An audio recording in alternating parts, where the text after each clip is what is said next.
Honey, we have another historical person here who also appears on YouTube. Hello, hi.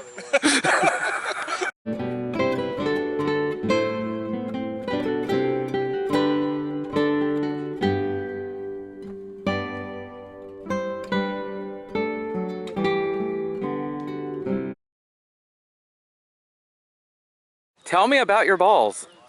Well, we have 6-pound iron shot, 6-pound bar shot, and we have the forms of grape shot. This would be tied down instead of cloth and glue holding it, but these would be used to clear the decks quite effectively. What's the bar shot used for? Riggings, rope shot. Now, what's funny is I've been reading up trying to find out when they would use bar shot versus chain shot, and I'm seeing both sides of the fence completely disagreeing. So, because some people say, well, they'd use bar shot if they had bar shot over the chain shot, but then we see in the logs that you have captains ordering both. So they both, the captains would both use chain shot and bar shot, and I can never find a definitive answer myself that actually says why one would use the other. I've seen plenty of internet arguments and people saying, well, you know, bar shot is better at shooting for the masts and smaller things like that. Well, chain shot's great for the riggings and sails. And it seems everyone has an opinion, but I've not seen anyone actually cite a proper source where a captain says or ordnance officer says, use chain shot for this, use bar shot for this.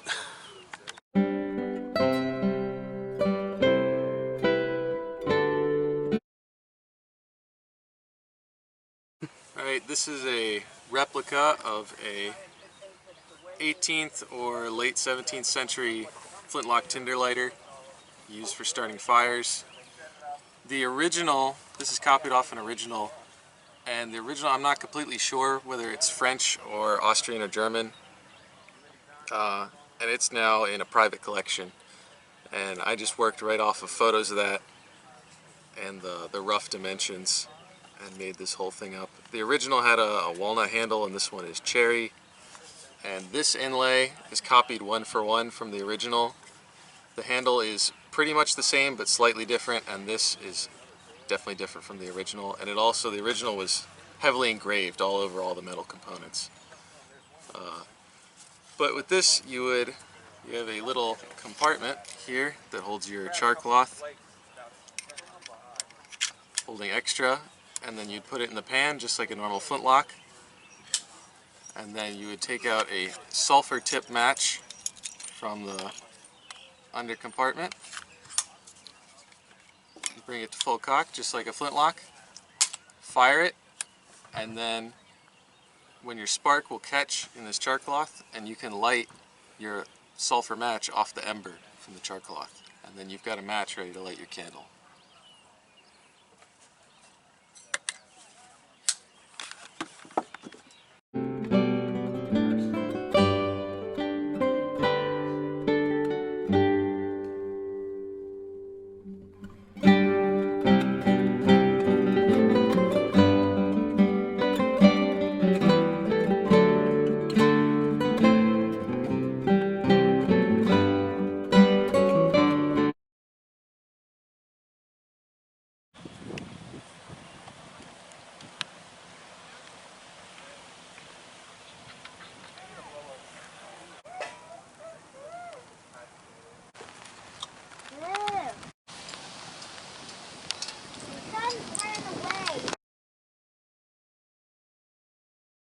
I thought you were talking to me for a second. You got a couple pricks lying around. This one's fully functional with the we got a D-cell battery adapter for it. That one there with the aerial antenna has no batteries, and that one there on that harness is Up and into your shoulder. So now it's straight up and down, right? So we can move across the battlefield very slowly, because if we move too fast, what's going to happen to your pike?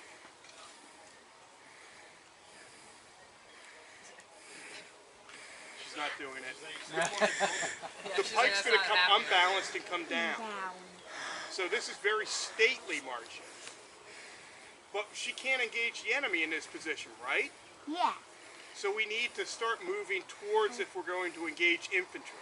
So we're going to port your pike, just bring it forward to a 45-degree angle, exactly like that. So now we can see the end of our pikes, right?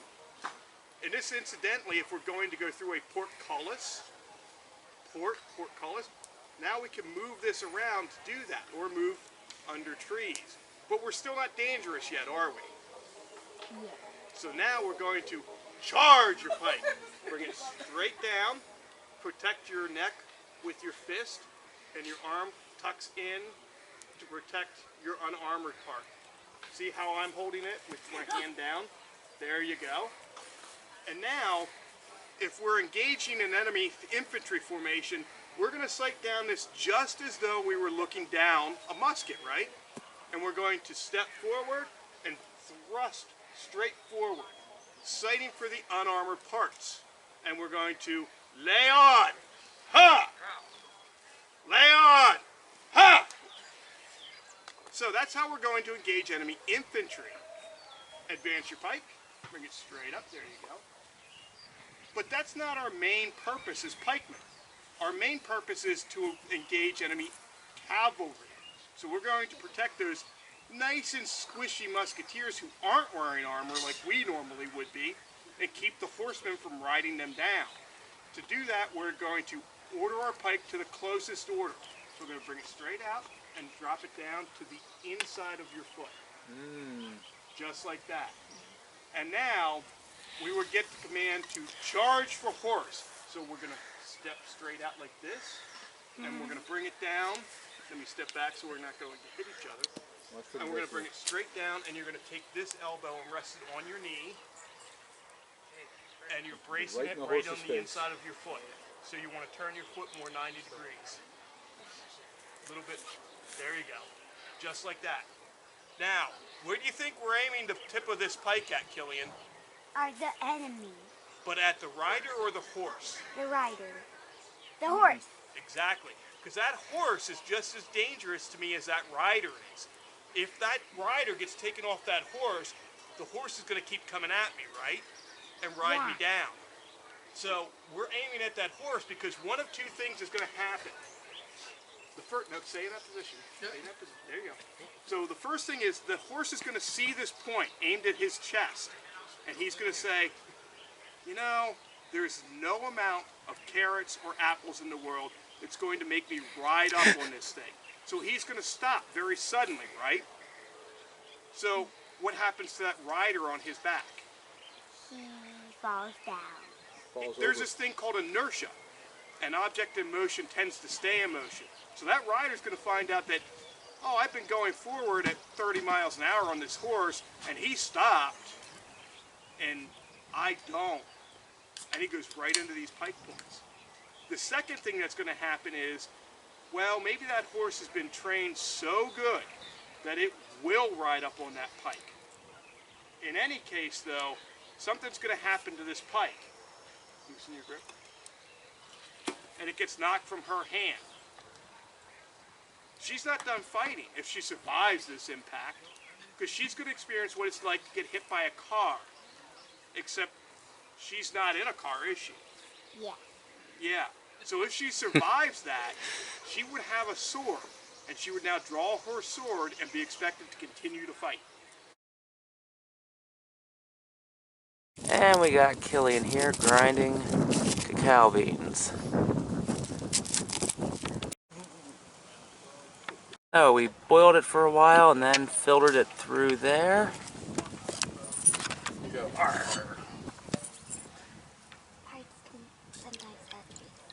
We added sugar, nutmeg, and a small bit of allspice. And it's not bad. Yeah, I like it. You don't really, when you're on a ship, action happens very fast. It's not like you're on land. Land, you have time. Oh, the enemy's way out there. All right, I'll load it and get ready. On a ship, you want this already loaded. That's why I was sitting here loading the pistols. They're even slower than this. So, to load a late 17th century musket. Any of you who have ever been to Revolutionary War events, or even a Civil War event, are probably very familiar with this basic process.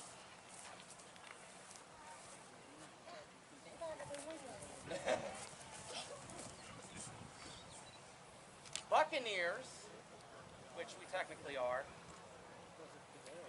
Now, Buccaneers, let me keep this in mind. They are named after a grill. They're not named for, like, people are always, oh, they were pirates. No, they were, and so I talked about this yesterday, and somebody said make a good Food Network channel. They were outlaw chefs. Yeah. They came up with a way to load very fast. They were attacking Spanish galleons, come on, galleon-sized ships, in little tiny boats called periaguas, using these. Instead of ramming it down with the ramrod, as many of you are probably familiar with, they just...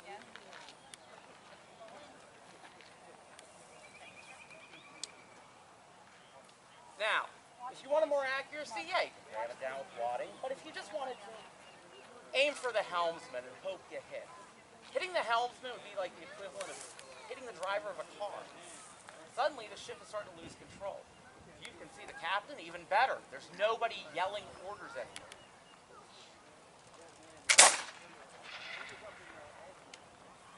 Ship's out of control. It's starting to move side to side. You finally are able to pull it alongside. Several cannon shots to take down the mast. It's slowing down, you're up along the side. Killian. A little close, but you know, I'll just duck.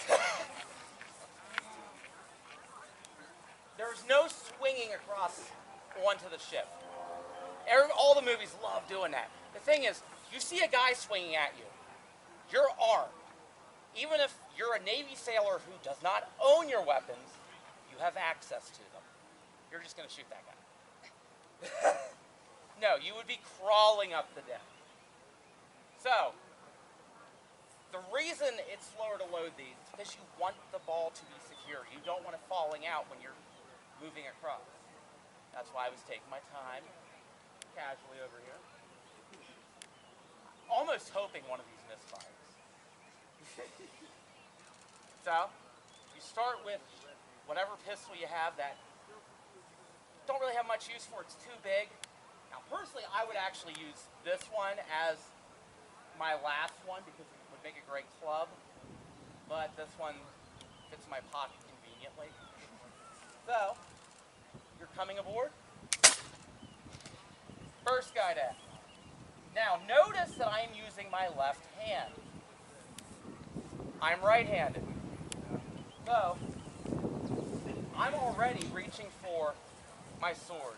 In this case, it's what's called a back sword. They were very common throughout the 17th century. They're very underrepresented with pirate movies. Pretty cool sword. Stabs, slices, and this becomes my primary weapon. This pistol now is a club. I can parry with it, stab with that. And that is what I'd like to call pirate tactics.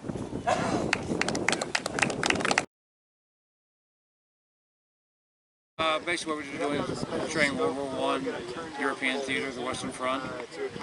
Combination of headgear here between early war 1914, 15, early 16, to the saw helms and steel helms that came out in 1916. You have Germany was not one continuous nation at that point in time. It was an empire, different states, different kingdoms. You have Kingdom of Württemberg. Down there, the shiny one is a Kingdom of Bavaria, Grand Duchy of Baden, Prussia, of course, and then a Prussian Guards Regiment. You have the rifle in front, which is the Gewehr 98, standard German long arm. Same essential design as the K98K from World War II, a few modifications. And you come to the right, you have the gas masks of the time frame, starting 1915 on the far left, 1915-16 in the middle, the human mask, and the leather mask, 1917. The leather mask is an original. And you also have the ammunition pouches, the standard 3-compartment pouches, worn by most of the Army. In the back you have the 1914 Württemberg, which was a special design for the Württemberg troops. You have the mess kits with the attached Gürtel, not spork, thank you very much. Metal cup, and then a personal hygiene kit in front of that. And then you have the grenades used during the entire length of the war, and two cameras which are not mine, so I can't explain this. But they do both work.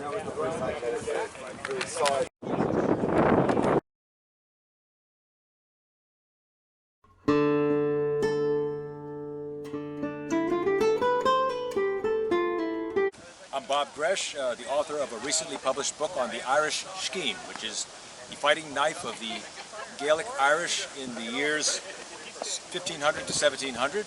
Very poorly documented and not a whole lot available on it. The book covers pretty much all the surviving examples with some lore and historical background, as well as typology. And I hope you enjoy it and get a scheme.